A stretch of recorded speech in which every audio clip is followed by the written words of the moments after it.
श्रीमद् भागवत गीता का दूसरा अध्याय का 48वां श्लोक।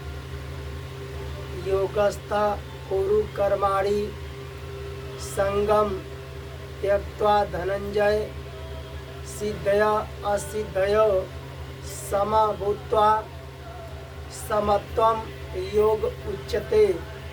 कृष्ण भगवान अर्जुन से कहते हैं, हे धनंजय, तुम आसक्ति का त्याग करके सिद्धि असिद्धि में सम होकर योग में स्थित हुआ कर्मों को कर, क्योंकि समत्व ही योग कहा जाता है।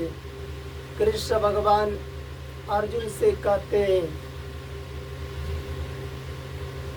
कृष्ण भगवान अर्जुन से कहते हैं, किसी भी कर्म में, किसी भी अगर कोई भी आप कर्म करते हैं तो कर्म में, कर्म फल में, किसी भी देश में, काल में, परिस्थिति में,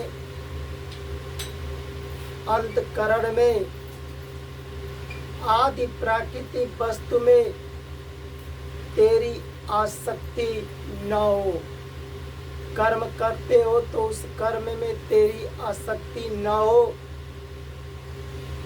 तभी तुम निर्लिप्तता पूर्वक कर्म कर सकते हो।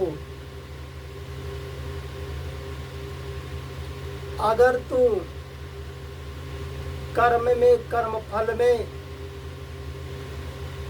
आदि अगर किसी में चाहे कर्म करते हो, चाहे कर्म फल की इच्छा करते हो, अगर चिपक जाओगे तो निर्लिप्तता पूर्वक कर्म नहीं कर सकते हो। जब तक निर्लिप्तता रहेगा तभी उस कर्म में, तभी वह कर्म मुक्तिदायक होगा। भगवान अर्जुन से कहते हैं, अगर तुम कर्म करते हो, वह कर्म पूरा हो चाहे कर्म पूरा न हो, सांसारिक दृष्टि से उस कर्म का, उसका फल, सांसारिक दृष्टि से उस कर्म का फल चाहे अनुकूल हो चाहे प्रतिकूल हो, जो कर्म करते हो उस कर्म में चाहे तुम्हारा आदर हो चाहे कोई तुम्हारा निरादर करे, चाहे तुम्हारी अगर कोई प्रशंसा करे चाहे कोई निंदा करे,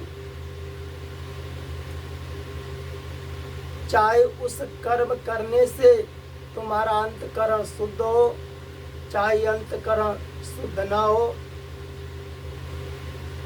चाहे उस कर्म से सिद्धि हो चाहे असिद्धि हो, दोनों में समान रहना चाहिए।